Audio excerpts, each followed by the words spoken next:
Okay, Vayera. And if you can read the Hebrew in this, go ahead and take a gander. Of course, you've got the Vav consecutive right there. So you don't toss it out, but you kind of look past it. And you look for that Hebrew root, which in this case is going to be Yod, Resh, Aleph. And it's Yora, which is to see, to look.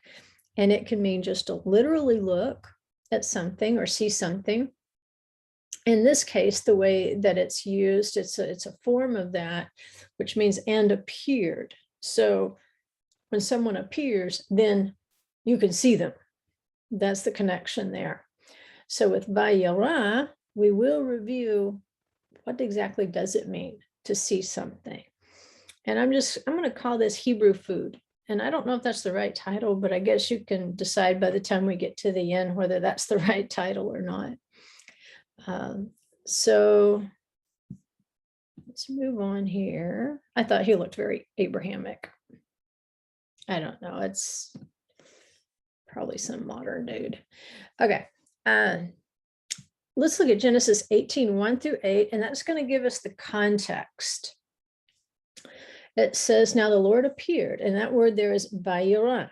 So we know what the shoresh, we know what the root of that is. It's to see.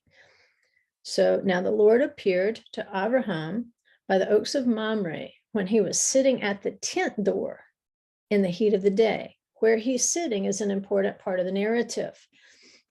Sometimes ask yourself as you're reading through a narrative in the Torah portion, if it's adding details that you don't necessarily need to know to understand what happened in the story.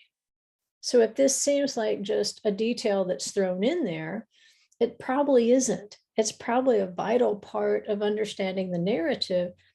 And in this case, where Abraham was positioned when he raised his eyes.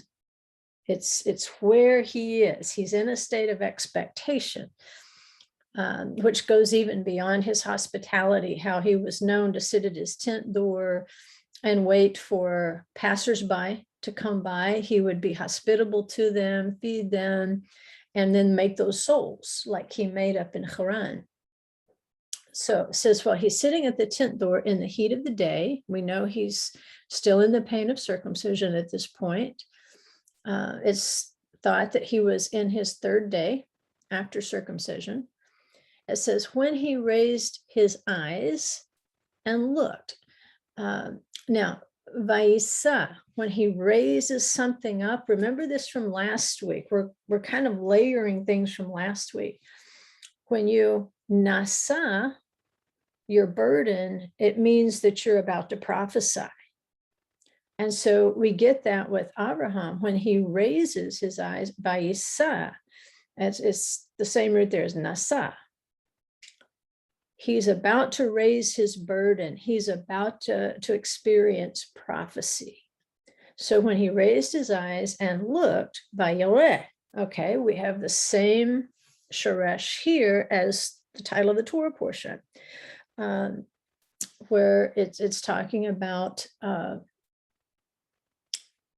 seeing, ro'eh, ra'ah. So he looked, and behold, 3 men were standing opposite him. So not a random detail. You need to know that 3 men visited him. And when he saw them, he ran from the tent door to meet them and bowed down to the ground. He bowed down to the arets. So he goes from where he's positioned at the tent door, and he goes to meet them. And then he bows to the ground, which was kind of an oddity here. So he recognized right off the bat, since he had raised his eyes, he was seeing prophetically. And we're even told that the Lord appeared, right? Not just men. It says 3 men, but then it says the Lord appeared.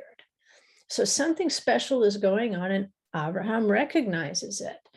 So he doesn't, kind of stand up and take a leisurely route to welcome these 3 men. Instead, he runs when he's still in the pain of circumcision to meet them. And then he bows down to the ground.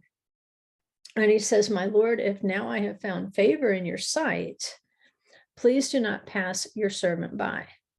Please let a little water be brought and wash your feet and make yourselves comfortable under the tree. Okay, this is, again, it's not random information. It's not just a nice narrative detail. It's prophecy. So he invites them to rest under the tree. He says, and I will bring a piece of bread so that you may refresh yourselves. After that, you may go on, since you have visited your servant. And they said, so do as you have said. So right here, if you're like 99% of those who read the Torah, you're asking yourself, okay, at this point, I know they're angels. Possibly the identity of one of these is, a manifestation of Adonai himself. I suspect this is a pre-incarnation of Yeshua. And so they're saying, go ahead, make natural food for us. That's okay. That's an oddity. You wouldn't expect a spiritual being to have a human form or to eat a human food.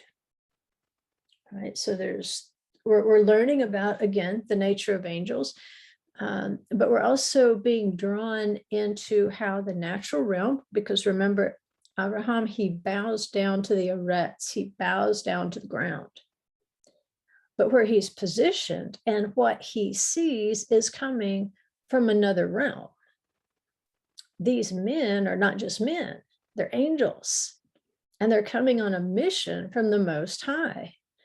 And so he's offering natural bread to these beings from a supernatural realm.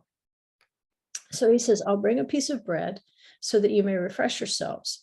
After that, you may go on, since you have visited your servant. And they said, so do as you have said. So Abraham hurried into the tent to Sarah and said, quickly. You get this idea. He's running quickly, hurry. He says, quickly, prepare 3 measures of fine flour. Okay, so we've got 3 men, 3 measures of fine flour under the tree. And we're going to look at what does the tree represent and what does it have to do with the number 3. He says, prepare 3 measures of fine flour, knead it, and make bread cakes. Abraham also ran to the herd and took a tender and choice calf and gave it to the servant. And he hurried to prepare it. There's another hurry word. He took curds and milk and the calf which he had prepared and set it before them. And he was standing by them under the tree as they ate. So repetition, you've done this long enough, your antennae are up.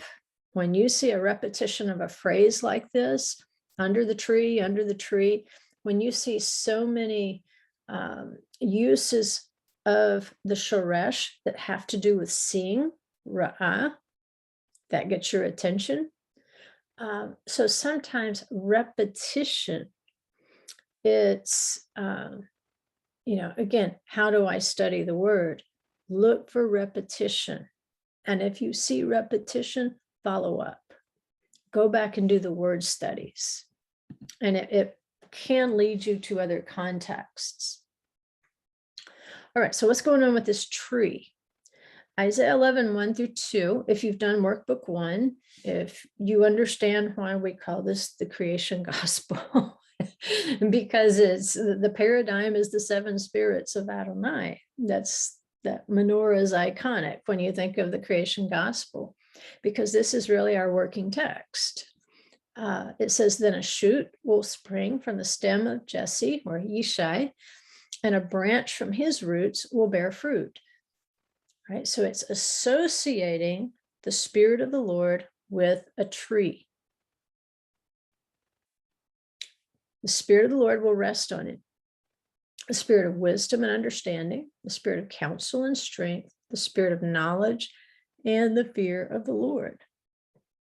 So one of these spirits specifically is connected to the tree, and that's the Spirit of counsel. The Spirit of counsel in Hebrew is etzah. Of course, your spirit words in Hebrew are feminine.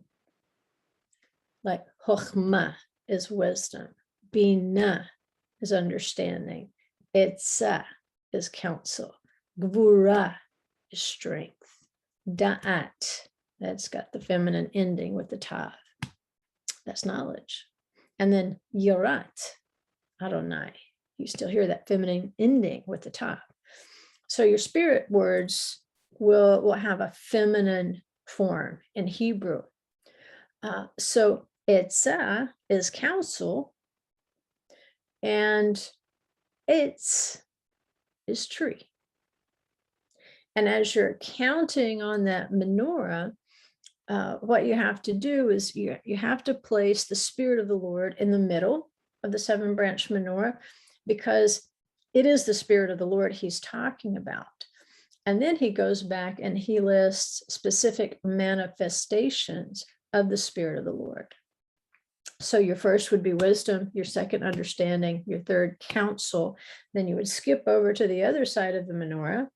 It would actually be in the 5th position at that point. You've got the spirit of strength, then the spirit of knowledge, and then finally the fear of Adonai, which corresponds to Shabbat. And so because it's the third in order, we've got another clue. He's talking about the tree, the eitz. Well, what Abraham is about to receive is etzah. He's about to receive counsel.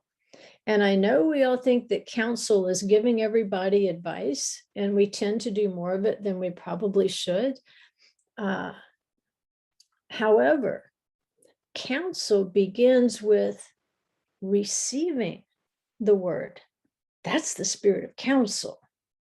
How are you going to counsel the word if you don't receive the word? And you have to receive it in a very specific way.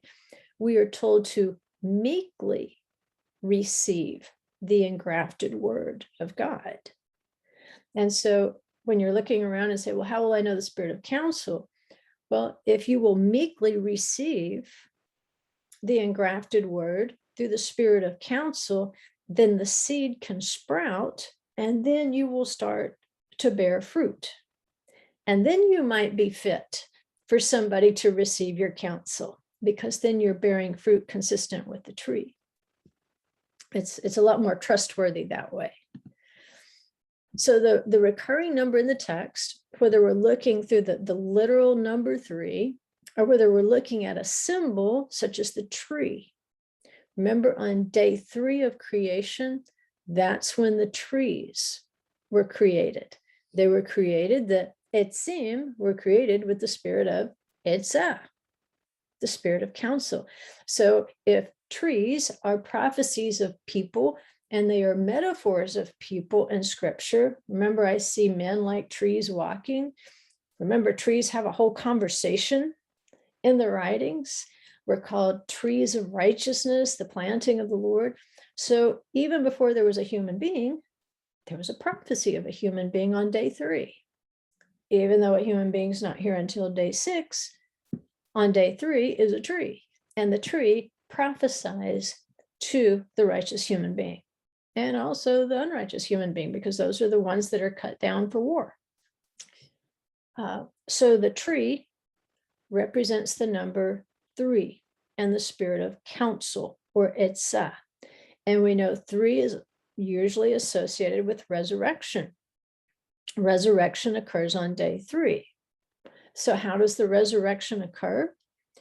It can occur with the spirit of etzah working in a very specific way, sprouting up out of what looked like was dead, which is kind of the way that back here in Isaiah 11:1, where it talks about a shoot will spring from the stem of Jesse, a branch from his roots will bear fruit. In other words, coming from the hidden place, you will begin to see the stem and the fruit from those hidden roots.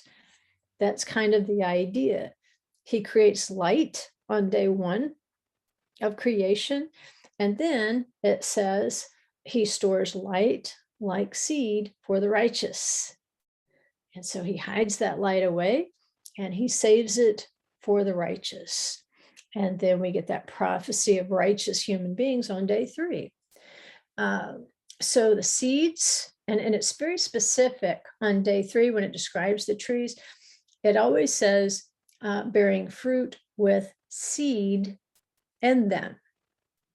And that's repetitious. So that makes you pay attention. It's not just a tree, but it's bearing a seed that will reproduce after its kind. So on Resurrection Day, on the 3rd day of creation, the idea is that when righteous human beings resurrect, that they will resurrect according to the seed. And we know the seed is the word. We know Yeshua is the seed. We know Yeshua is the word.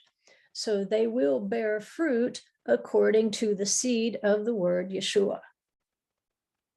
They will bear true to their kind. We also know the hope is in the seed. The hope of resurrection is in the seed. The seed is the word, and the fruit of the word is in the tree of life. So when the text gives us this unnecessary detail, which is actually necessary, we find out that both the angels and Abraham were under the tree. And so we have to ask ourselves, if this is prophecy, what tree were they sitting under? And what tree was Abraham standing under? If this is prophecy, what's really happening? And appeared to him, I went ahead and pasted in the definition of the shoresh of the root ra'ah for to see or to appear.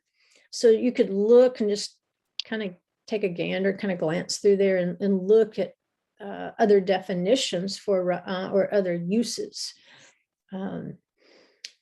But a little bit of trivia here. It's thought that Abraham was the 3rd day after his circumcision.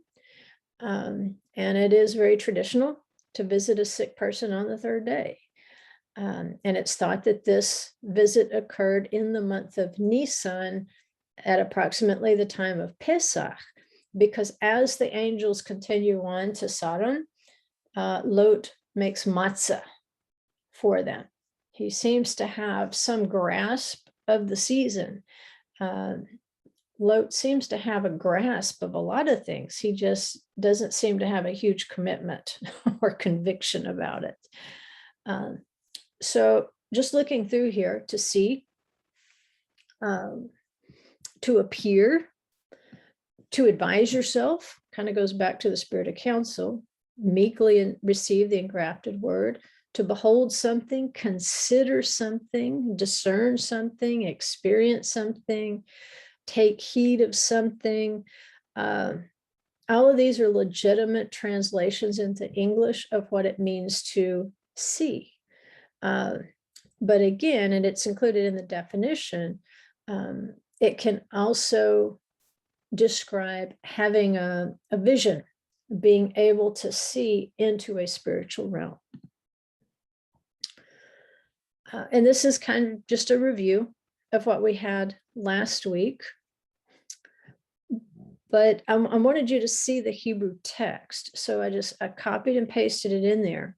And then I put arrows in there so that you could see, I keep saying see, and then I think ra'ah, where it says here, Vayareh, when he lifted up his eyes and looked. That way you can not only just see, like Vayisa is the lifting of the burden of prophecy, you can see the use of the shoresh, yara, and you can see how it's doubled here. You can see Vayareh, and then you can see Vayareh, the 2 purple arrows, if you can't read the Hebrew.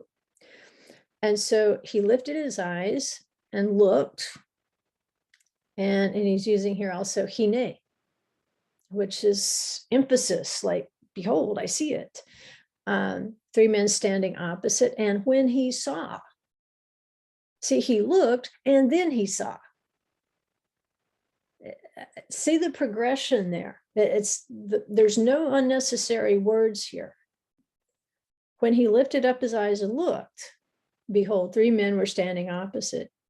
And when he saw, all right, there's an extra level of recognition here. He's preparing to see something beyond the natural realm.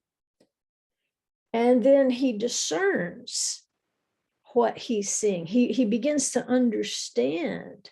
How many of you have had a dream that you knew was more than a dream, or maybe a night vision that you knew was more than what you ate for supper, or that pepperoni? You knew there was something to it. And then at some point, you perceived what it was. He gave you an understanding of what you saw. This is kind of what's happening. He's in preparation. He lifts up and prepares to see something in the prophetic realm, something beyond the purely physical realm that I was sure he's experienced the pain of circumcision. And so once he lifts his eyes and prepares to see, then he understands what he's seeing, and that causes him to run from that tent door to meet them and then to bow to the earth. So a lot of times if you get those troubling visions or dreams or whatever, it's nothing to trouble you, but it might be trying to get your attention to say, okay, keep your eyes up, keep your eyes open, and be ready for something that may not fit into any logical understanding. Instead, it's going to be the spirit of understanding, which is the second spirit. And then that's going to lead to counsel, the third spirit. You'll have a resurrection of your understanding. It'll start to bear fruit. In other words, it can advance. It can perform the function of what that dream or vision was supposed to do for you. And it could be even an experience, because we're told to, remember, we might be entertaining angels unaware. Maybe we didn't lift our eyes. However, if we were practicing the grace and the hospitality of the word, then maybe even without comprehending or understanding at the time, we did a good deed. And then maybe later he might bring us to understanding and counsel concerning that deed. And in that way, you don't necessarily have to have a total awareness of what you're doing. You just have to have a faithfulness in what you're doing. Again, so I think we've already said that. I wanted to go back to the tent, or the ohel. Remember, the tent of meeting is the ohel moed.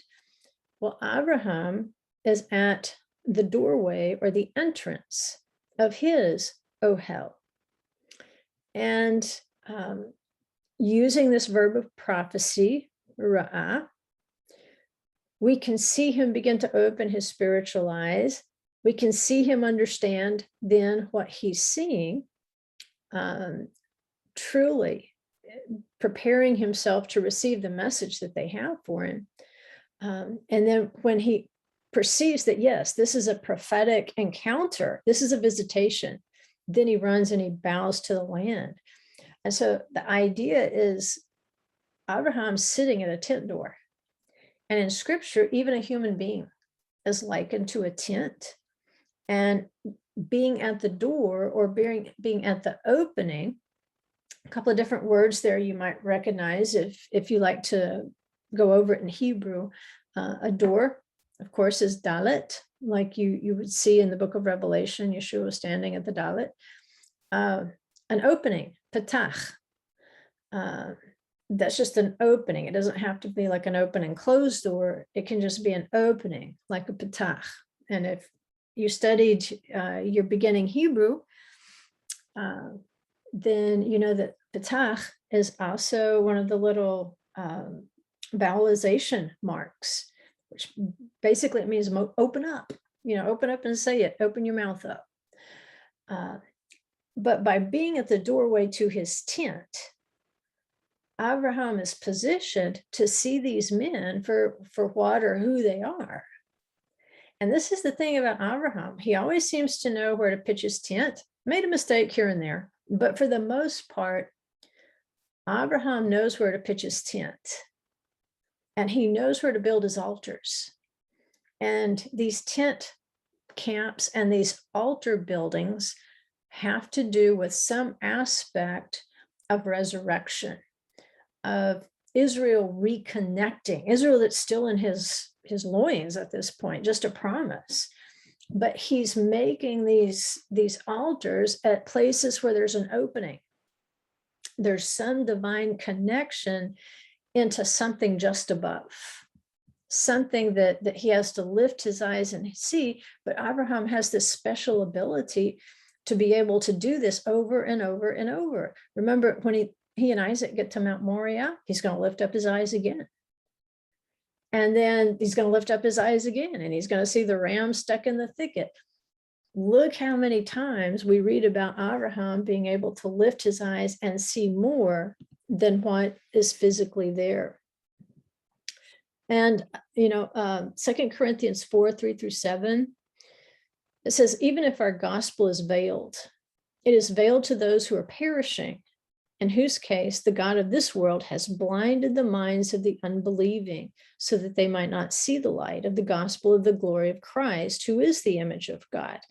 Really makes us think about why it says the Lord appeared, and what that manifestation of himself might have been. Was it pre-incarnate Yeshua?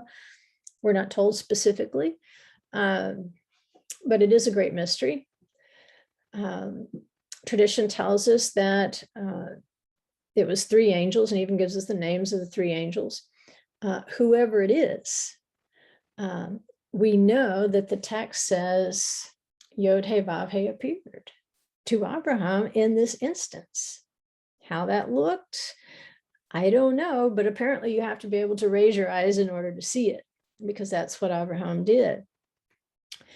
And so he says, we don't preach ourselves, but Christ Jesus is Lord, and ourselves as your bondservants for Jesus' sake. For God, who said, light shall shine out of darkness, is the one who is shown in our hearts to give the light of the knowledge of the glory of God in the face of Christ.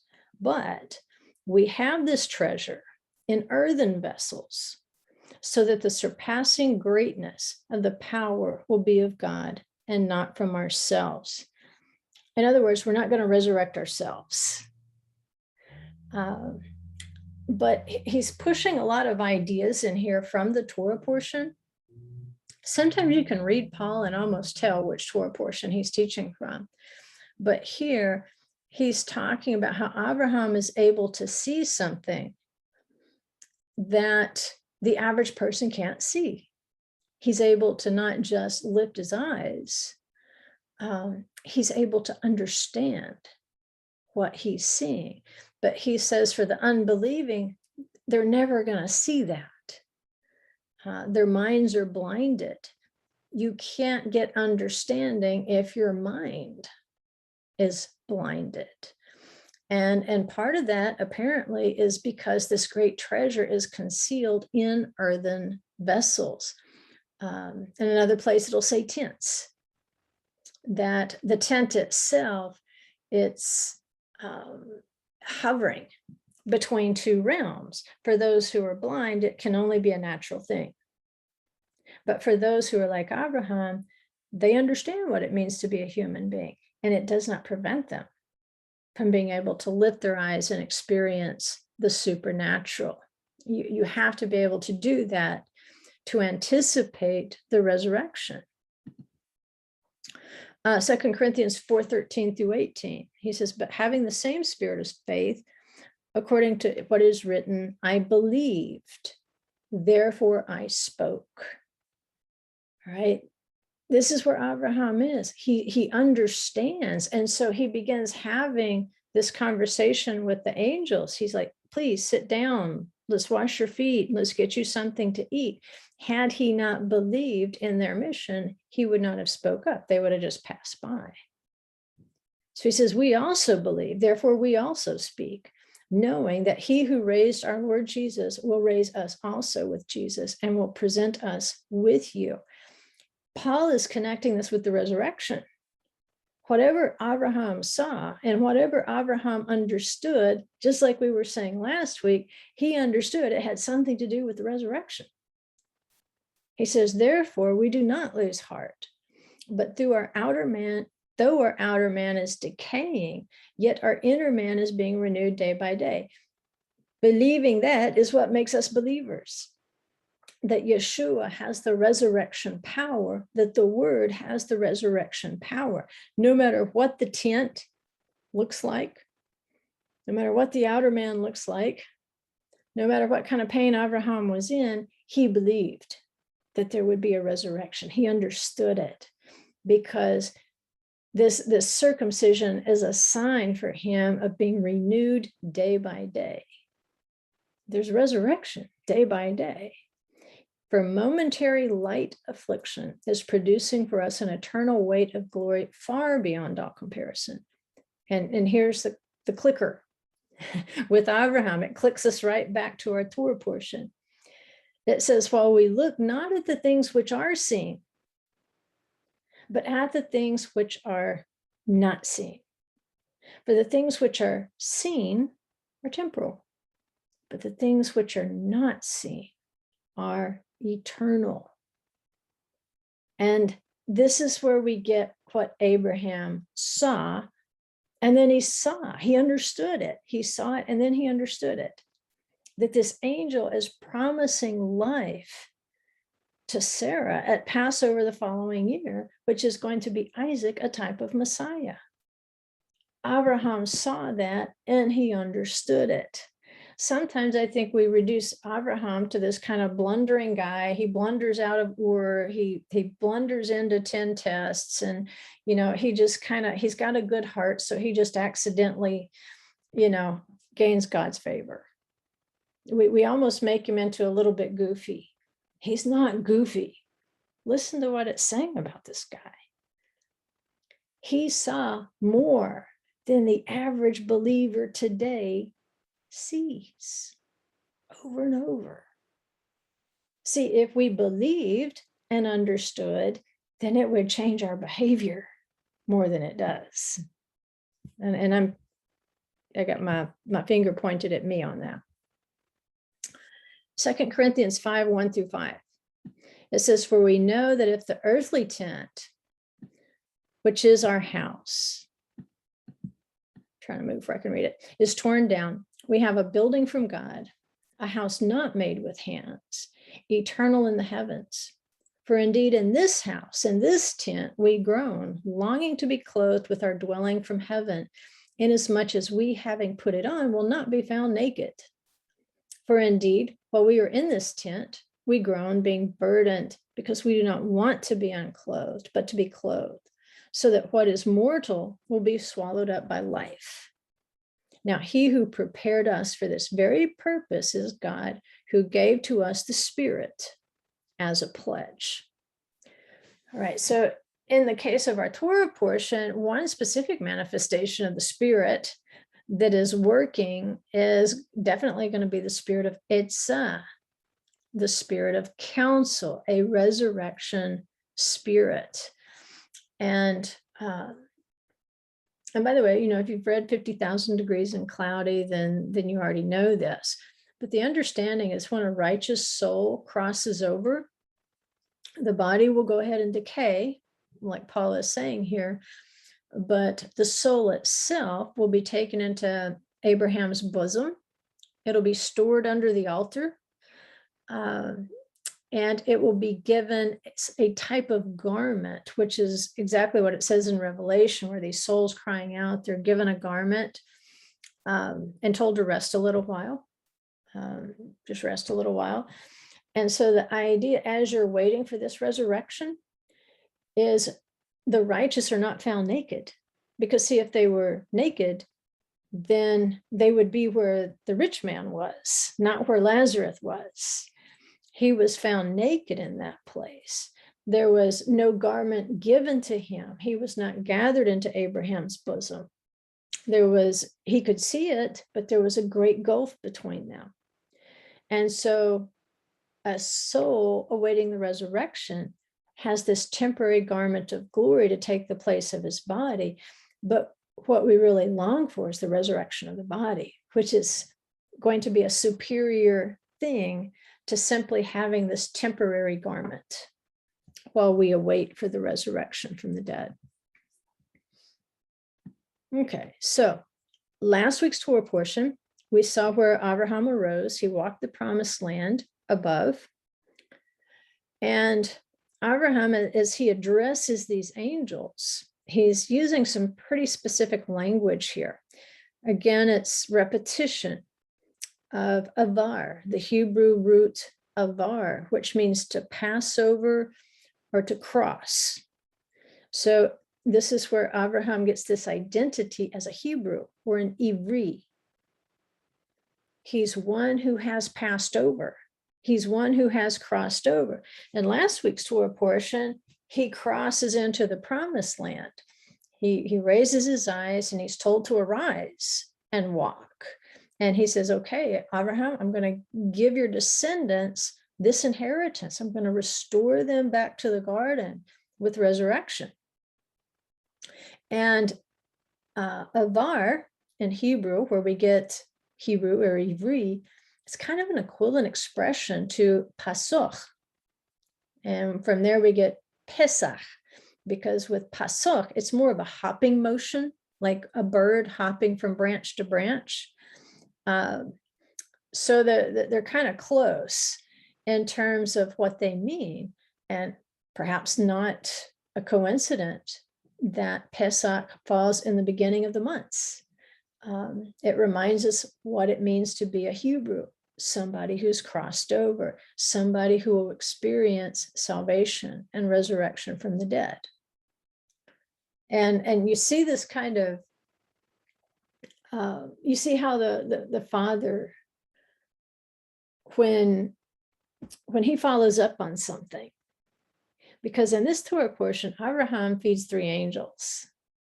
Centuries later, his descendants, hundreds of thousands of descendants, are going to be fed the food of angels every single day. They're getting Hebrew food. They're getting manna from heaven. They're getting Yeshua from heaven. He says, I am the bread of heaven. And so this is kind of what a Hebrew eats. If you are one who crosses over, if you are one who has this sight and understanding of resurrection like your father Abraham, then he will feed you the food of angels. He will feed you the word of God.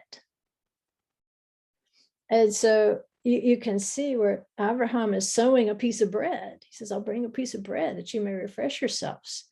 And then he says, after that, ta'aru, again, that's avar, from where we get ivri.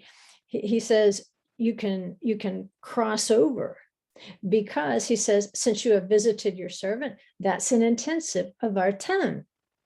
Ta'aru, avartem. It's the same Hebrew root, avar.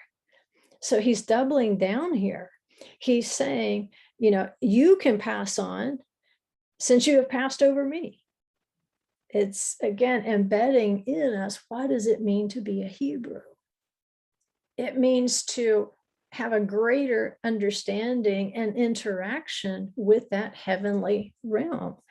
The more we eat Hebrew food, then the more we identify with that realm and what it means to be a Hebrew. Here's the traditional understanding of who these 3 were. I tend to think that one of them was pre-incarnate Yeshua. I could be wrong. Don't write that down. Just the clues I'm getting. And that's a different lesson. But the idea here is that, and we've discussed this before, angels are very single purpose. They have one mission and they do it. And so one of these is bringing tidings to Sarah of life at an appointed time, the same time next year. Her womb is going to be resurrected. I'm going to posit tonight that possibly it was more than her womb that was resurrected. And then he's going to prophesy that Isaac will be born at this time next year, which is thought to be Passover. Then you've got 2 angels who continue on. One angel drops out of the picture. And then 2 go on. It's thought that one of those healed Abraham and rescued Lot. And so it seems that his job is more interactive with human beings. And then the third one destroys Sodom, Gomorrah. I think it was 5 cities. I'd have to go back and check.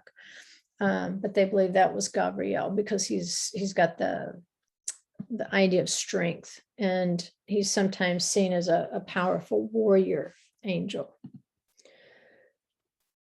At any rate, what I wanted to point out in Genesis 18:8 is that Abraham fed these angels with human food. He took curds and milk and the calf which he had prepared. We know that he gave them bread and placed it before him. And he was standing under the tree. Right? So again, it's a resurrection hint under the tree, the third day of creation. The day that the fruit trees would have budded with the seed in them, the ability to reproduce true to the seed. But it seems, again, that Abraham is connecting the natural realm and the spiritual realm. He's offering natural food, but he knows that the benefit is going to be more than natural. The benefit of this meal is going to be supernatural. So in Genesis 1:11, it says, God said, let the earth sprout vegetation and plants yielding seed and fruit trees on earth bearing fruit after their kind with seed in them. And it was so. So the seed in the fruit is the emphasis of the third day, not just fruit, not just trees, not just seeds, but fruit trees bearing fruit after their kind with seed in them. In other words, they're breeding true. When you think of a believer who has faith in the promised seed, Yeshua, what are they doing? They're producing fruit that is faithful and true to the kind of the seed that is in them, which is the seed of the word, Yeshua. But notice here the word haaretz, the earth. The earth. Well, this is where Abraham bows. It says he bowed himself to haaretz, to the earth. So the earth is a very natural thing.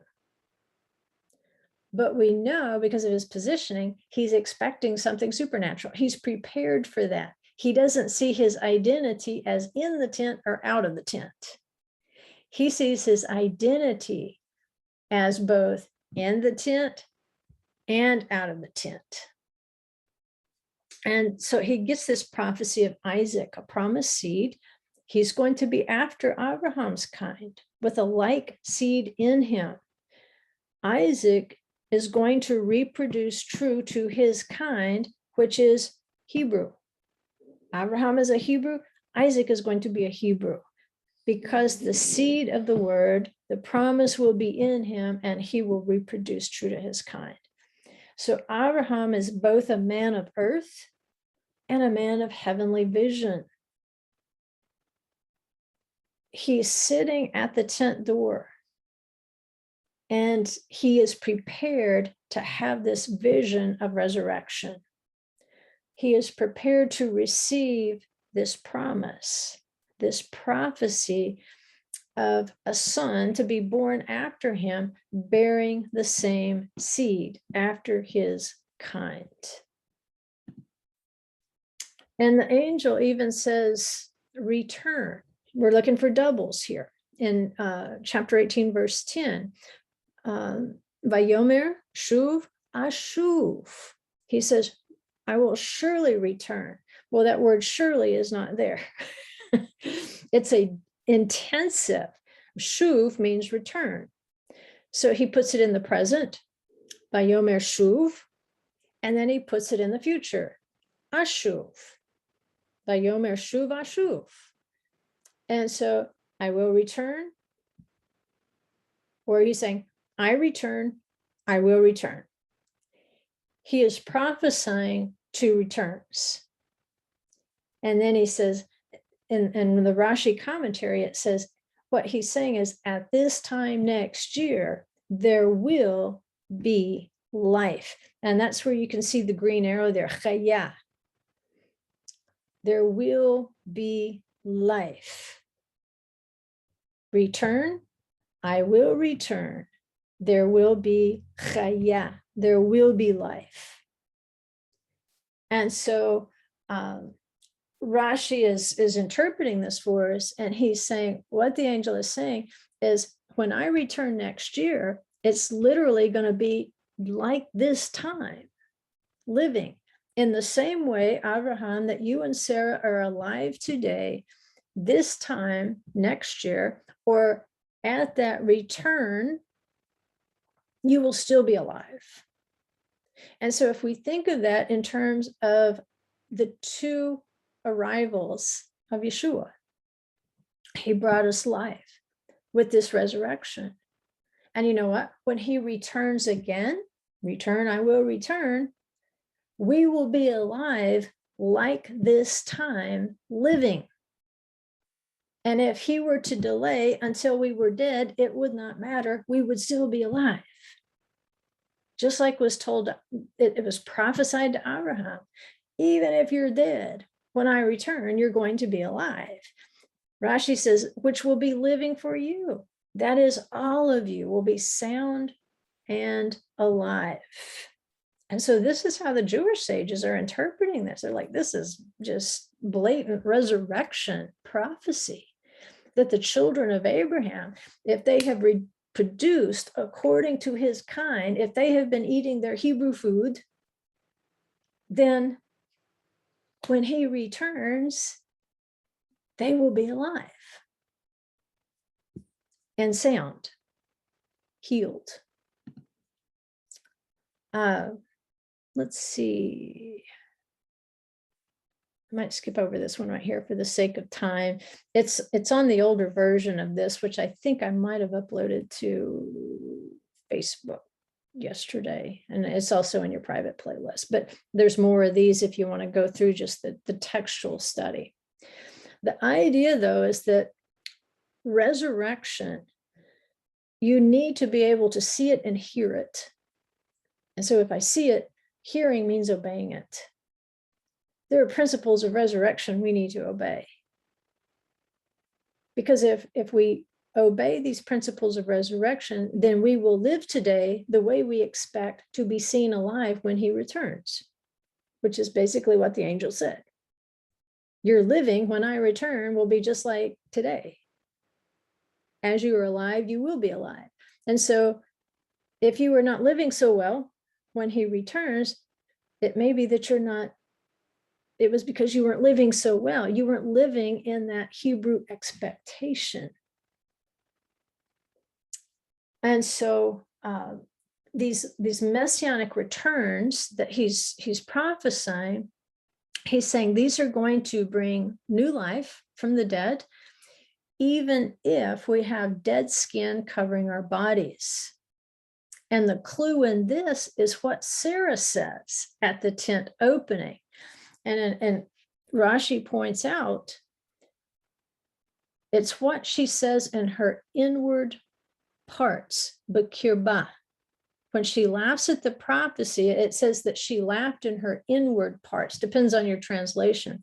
The Hebrew is b'kirba, but Rashi points out it's not in her inward parts. It's at her inward parts when she laughs.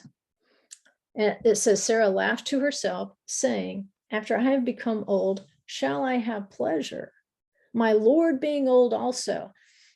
I think Rabbi Lux pointed this out this week, that it's understood that both Sarah and Abraham had descended to a level where neither one of them could reproduce anymore. The text can imply that. I don't know if that's 100% true. I don't guess we'll know until Yeshua tells us. But I suspect that it might be. Because the translation of this Again, going back into the text, it says, after I have withered, or it's saying after I've become old. It says, after I have withered, beloti, shall I again have clear skin. That word is edna. All right. So Rashi there is saying this clear skin, or this edna, it's a luster of flesh, just based on a word study. And I've got down here where you could go read more about it. It's in Bava Metzia 87a.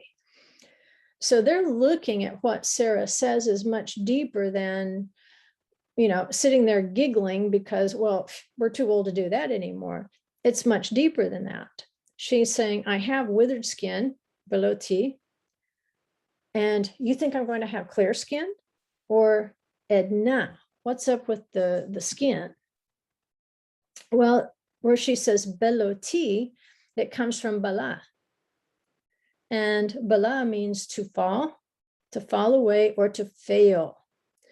Of garments fallen away and torn by use and age. Paul even discussed this when he was talking to the Corinthians in 2 Corinthians chapters 4 and 5. He talks about the tent wearing out. She's talking about her body. So she says, beloti, my body's worn out.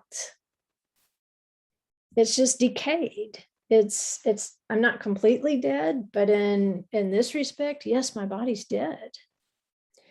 And then she says, am I going to have clear skin? It may have translated it as pleasure. Will I have pleasure? Well, this comes from adin. Edna comes from adin, and it means voluptuous or sensual one. So the commentary says, it kind of puts it back into the Hebrew. It says, after the skin had worn out, nitbala, and become full of wrinkles, the skin once again became soft, or nitaden, and her wrinkles smoothed out. And Sarah's beauty returned to its place. So that deeper Hebrew study, you get a better idea of why she's laughing. If you're my age, and you have to look at your face in the mirror every day when you wash it, and you see all these little wrinkly, gobbly neck things, and then you've got these little lines right here, and these lines right here, and then you got these muscles up here that turn into lines, and then you look at your hands and you say, good grief, I remember when I thought my mom was so old because her hands looked like that. That's what she's saying. My skin is worn out, nidbala. And so you're telling me that this old skin that I have to keep putting lotion on, it's going to become soft, nitaden? That has less to do with pleasure than it has to do with making it soft again. So what she's describing to us is a process of resurrection. She's saying, is my youthful beauty going to return? Certainly clears up why later, after this, Avimelech decides she's a hot chick and takes her into his harem. She's already telling us she's old and wrinkly, but Avimelech's like, she looks good. What happened to Sarah is the question.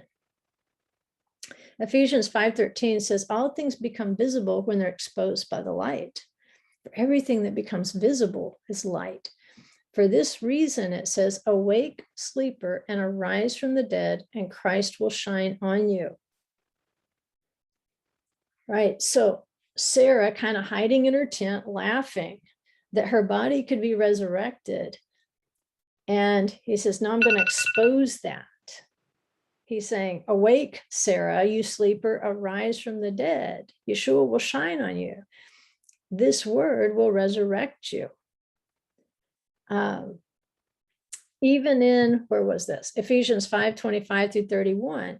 This is kind of a husband and wife passage, but it says something really interesting. It says, husbands, love your wives, just as Christ also loved the church and gave himself up for her so that he might sanctify her, having cleansed her by the washing of water with the word. It's a type of immersion, that he might present to himself the church in all her glory, having no spot or wrinkle or any such thing, but that she would be holy and blameless. So husbands ought to love their own wives as their own bodies. He who loves his own wife loves himself. For no one ever hated his own flesh, but nourishes it and cherishes it, just as Christ also does the church, because we are members of his body. For this reason, a man shall leave his father and mother, shall be joined to his wife, and the two shall become one flesh. Which reminds us of Isaiah 51:2. It says, look to Abraham, your father, and to Sarah, who gave birth to you in pain, when he was but one. I called him, then I blessed him and multiplied him.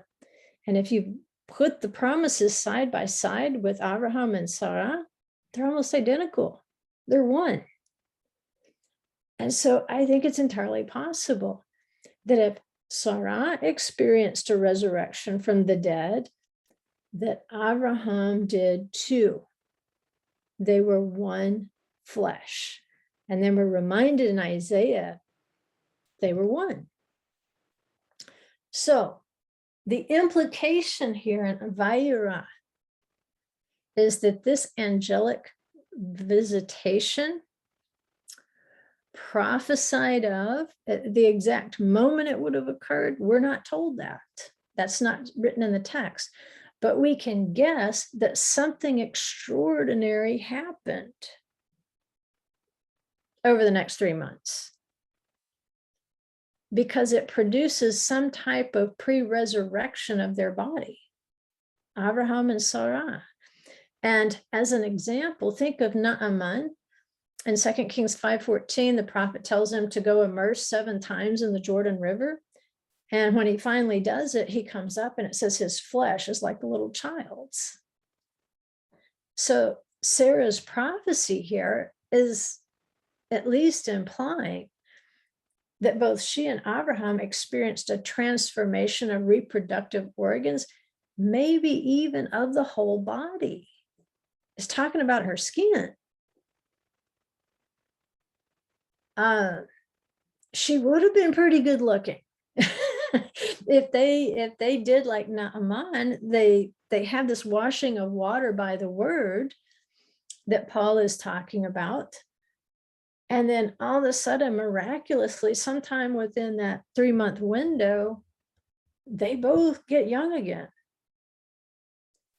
And so this is perhaps why the rabbis see a clue in where Sarah dies. Sarah goes to Hebron. Well, Abraham and Isaac, they're going to go to Mount Moriah to make that sacrifice. If Sarah has experienced this resurrection of her flesh to conceive Isaac at Hebron, remember they're at the Oaks of Mamre near Hebron, she knows something special about that place because Abraham specifically pitched his tent there. He specifically built an altar there for some reason.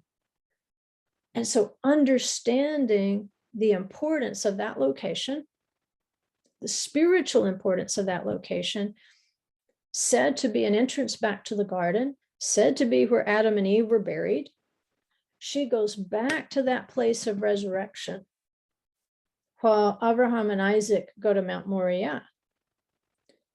And the rabbis say the reason she went there was to pray for Isaac, that she thought Abraham was misinterpreting the commandment. It got into semantics over what does it mean.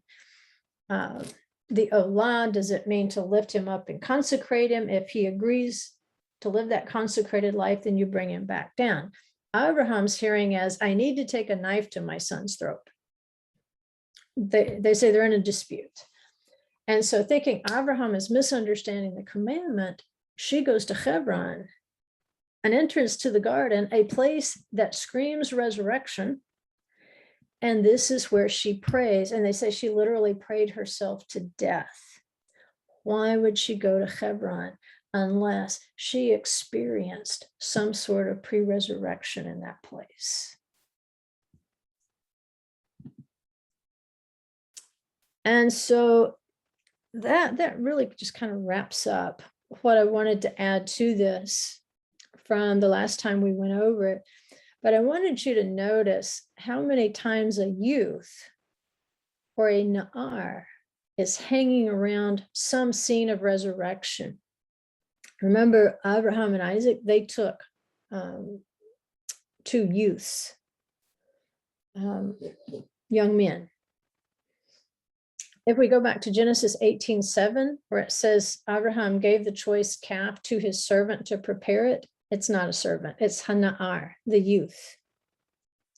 And Mark 16:5 and 6, as they go looking for Yeshua in the tomb, they see a young man sitting at the right wearing a white robe. They were amazed, and he said to them, "Don't be amazed. You're looking for Yeshua the Notzri, who has been crucified. He has risen." He's announcing resurrection. Abraham gives this calf to a youth to prepare it. He's about to receive a resurrection promise and prophecy. And it begins with a piece of bread, the offer of a piece of bread. And Rashi says, bread nourishes the heart of man. So if you read through Luke chapter 24, you see a lot of phrases then that just start to pop out at you. 2 men suddenly stood near them in dazzling clothing. And as the women were terrified and bowed their faces to the ground, they did exactly what Abraham did. The men said to them, "Why do you seek the living one among the dead? He is not here, but he is risen." Resurrection prophecy fulfilled. The 3rd day rise again as you're reading that chapter. So the women go tell the male disciples, it says, but these words appeared to them as nonsense, and they wouldn't believe them. They weren't at the tent door that day. It was the women at the door that day. It says their eyes were prevented from recognizing him. They weren't ready to be Hebrews yet. They weren't completely consuming their Hebrew food yet. It says, besides all this, it is the 3rd day since these things happened. But also some women among us amazed us. When they were at the tomb early in the morning and did not find his body, they came saying that they had also seen a vision of angels who said that he was alive. What does this encounter with the angels produce? A promise that there will be life. Return, I will return. It goes on. It says, some of those who were with us went to the tomb and found it just exactly as the women also had said. But him they did not see. And he said to them, "O foolish men and slow of heart to believe." You see, Abraham believed God, and it was accounted to him for righteousness. We can be walking the walk and still not see the things we need to see. We can still be too earthbound. It says, when he reclined at the table with them, he took the bread and blessed it. They're about to have some Hebrew food. And breaking it, he began giving it to them. Then their eyes were opened and recognized him, and he vanished from their sight. They said to one another, "Were not our hearts burning within us?" While he was speaking to us on the road, while he was explaining scriptures to us. It's Hebrew food. The scriptures are Hebrew food. And they realize it when he blesses the bread. It says they began to relate their experiences on the road and how he was recognized by them in the breaking of bread. So you can see Abraham did this. He recognized the angels. And this act of breaking bread is just coming down through the centuries. Yeshua takes physical food. He says, touch me and see, understand. For a spirit does not have flesh and bones, as you see that I have. And when he had said this, he showed them his hands and his feet. He took the fish and ate it before them. He opened their minds to understand the scriptures. You can see that Yeshua is doing his best to make sure the disciples understand he is fully resurrected, that this is our expectation, and he proves it by eating the human food. Just like Abraham offers the angels the human food, and we can see this connection between the earth and the heavens, Yeshua is saying this is how you reconnect, through resurrection. And as a human being, if you want to eat human food, you can. But as a human being, you better be eating Hebrew food, because you can. You're like that tent opening. As a human being, you were created to engage two realms, physical and spiritual. You're a special kind of being.